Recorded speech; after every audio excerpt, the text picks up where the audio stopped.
Hey, what's up guys, Style here, and a few days ago I asked you guys on Twitter for your thoughts on what devices you preferred, iPhones or Android phones, and in this video I'll be reacting to your responses. Yes, I understand that there are a variety of Android devices ranging widely from price to price, and iPhones almost always cater to the higher end side of things. I said almost always because of the 10R and the 5, and many people have different preferences when it comes to price and platforms. This video is simply all about sharing your own experiences, your own opinions, and also trying to see how we can help people choose one or the other. Without further ado, let's get to the video. So the first person is Okinawa, and here's what he has to say. Hey guys, it's Ayobami here. Did I get that? I think I did. Anyway, here's my view on the iPhone versus Android trend. So without further ado, let's go with it. I prefer Android phones basically because they are budget friendly. They fit perfectly into the budget. We have so many brands around, so a brand is affordable and it will still give you the same features as another expensive one. So we have different choices that fit perfectly into the buyer's budget.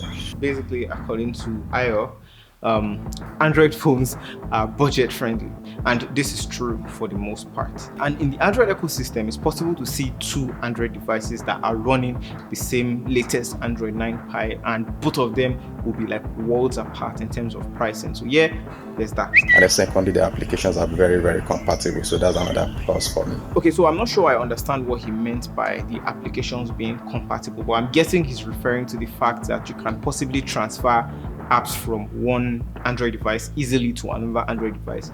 That is a very good reason to stick to Android, and unlike iPhones where you just can't transfer apps from one iPhone to another, which is true. You can't transfer apps from one iPhone to another iPhone. I've never seen that happen. By the way, if you saw, I tried getting a turtleneck top for this video, but I couldn't get one. But if there's gonna be another video, you'll see me on a turtleneck top. And come to Ibadan.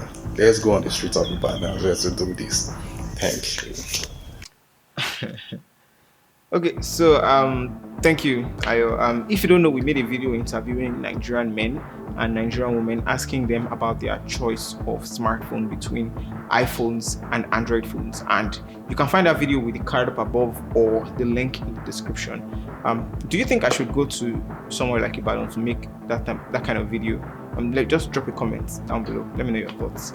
So the second person is Emeka, and here's what he says. If Sayo, it's Emeka here. I prefer Android to iPhone because Android is not classist, quote unquote. It's built for every budget range. You have the high-end flagship devices, you have the mid-range flagship killers, and you have the really affordable products, all with good quality. For iPhones, you only get straight up expensive devices.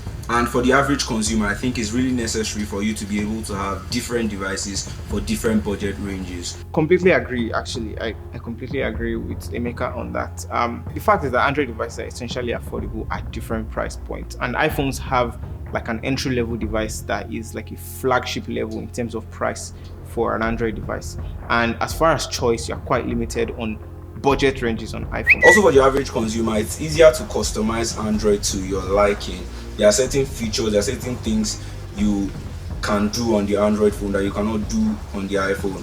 And the Android updates are more interesting than the iOS updates. iOS updates are pretty bland, they're pretty boring, they don't change a lot of things.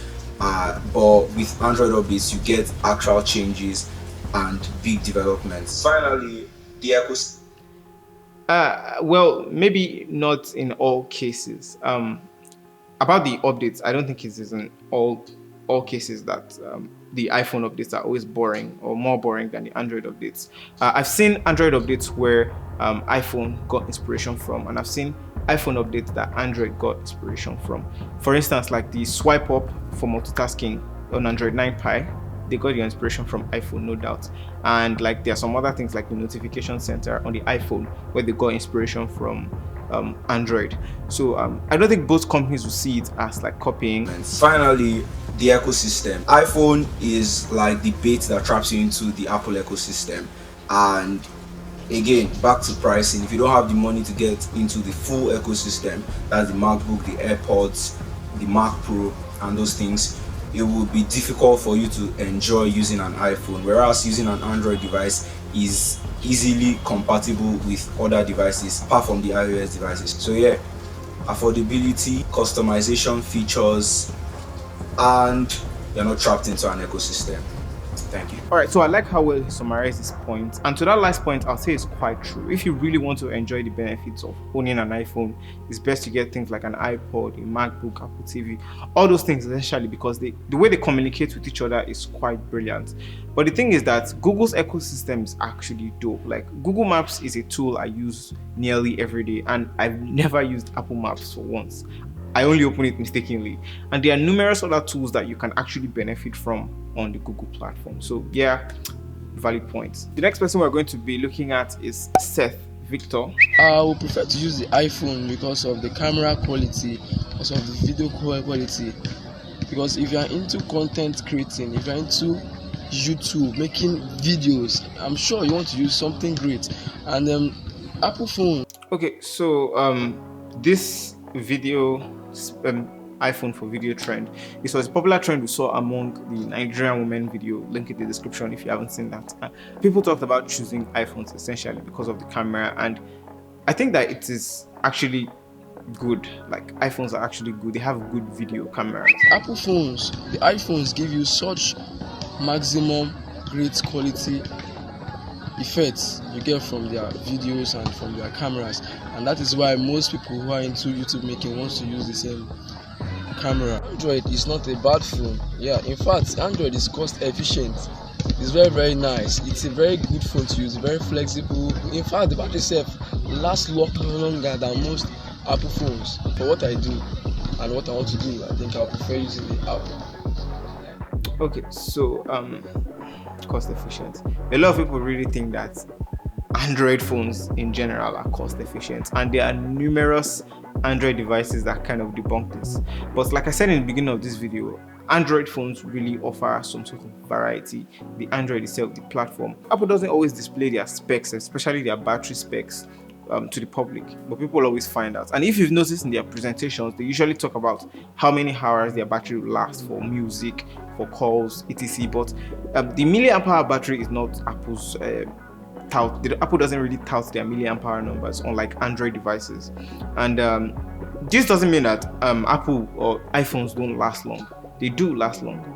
Sometimes they even last longer because of the integration of hardware and software, the way they're working together. Apple essentially controls all that process, while Android, it's Google that makes Android, then Samsung will make their one UI with some other apps that it puts into your phone, bloatware, all those kind of things. So there's the optimization side that can make the battery last longer, and there's also the fact that Android devices usually have like larger milliamp hour numbers, but this doesn't mean that iPhones are not comparable in terms of battery life. No, this just means that it's optimized, and that's something that you should actually respect, in my opinion. So the next person is Daniel Briggs. Hello, Fisar. My name is Daniel Briggs, and here's a few reasons why I prefer Android over iPhones. Number one is customization.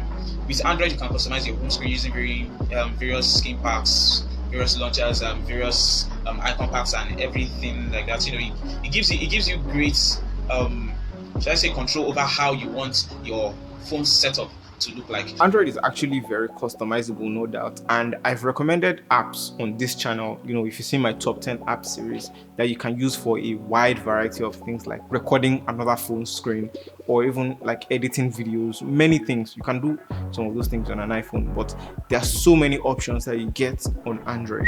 Number two is applications. Because Android is open source, it's easier to develop applications for Android, and you can get them on various app stores. Unlike iPhone, there's more than one app store for the Google for Androids rather. And another one is Android phones cater to so app development on Android is very on point. Let me just use that word. And it's easy to get your apps out there as an app developer. Unlike the Apple platform, there's so many regulations, so to say, and that's another valid point.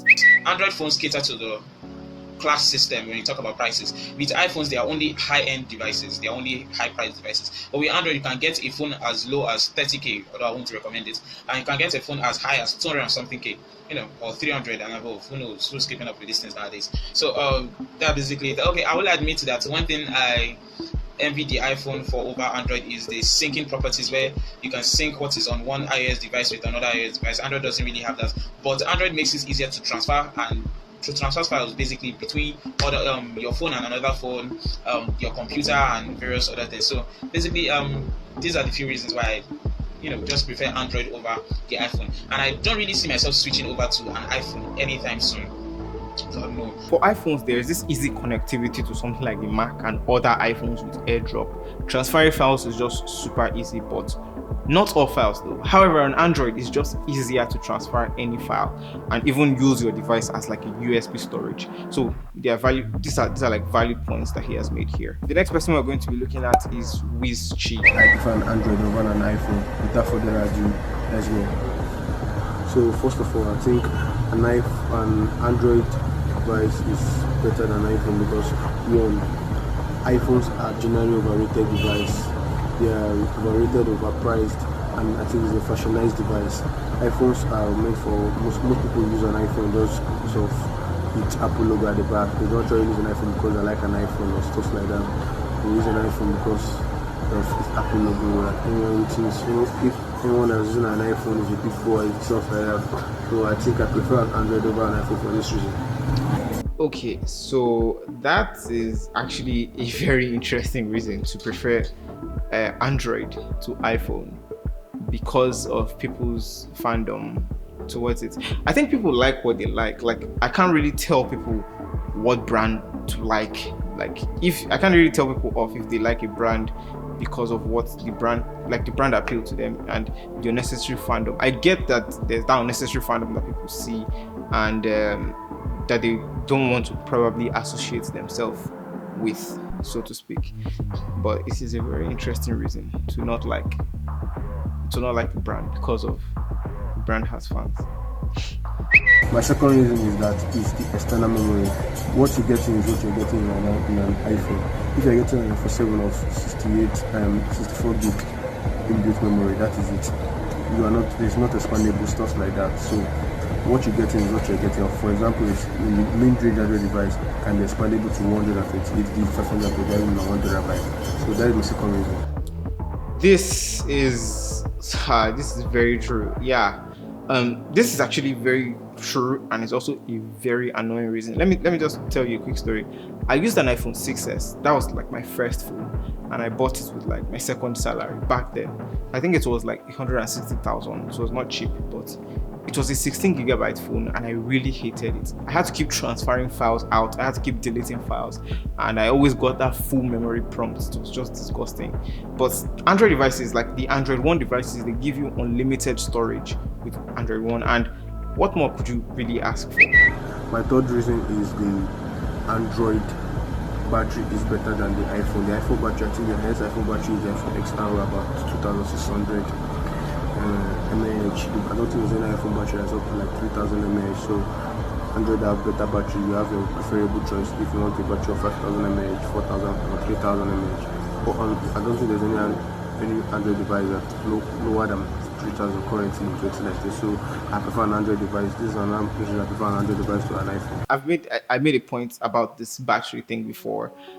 Like I said, Apple does not tout their milliamp hour figures the way Android manufacturers tout their milliamp hour figures, because only like Apple makes the hardware, software. Like I said, strict regulations for developers and for the apps that the developers are making. And in terms of battery, like Apple just gives you, this is going to last for so and so hours. And being the most profitable company in the world, like you have to lower costs in some ways. So how else are you going to lower costs by giving people big milliamp hour battery numbers? Apple can actually give us big milliamp hour numbers, but this doesn't also mean that the batteries on the phone is not good enough. Like the batteries on iPhones are good enough because they actually last as long as some high-end Android devices. So it's all about the optimization.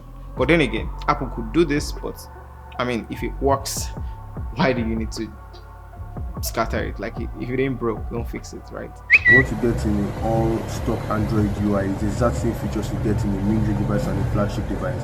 That is why I love an Android phone. And also the custom UI. For example, the Samsung UI.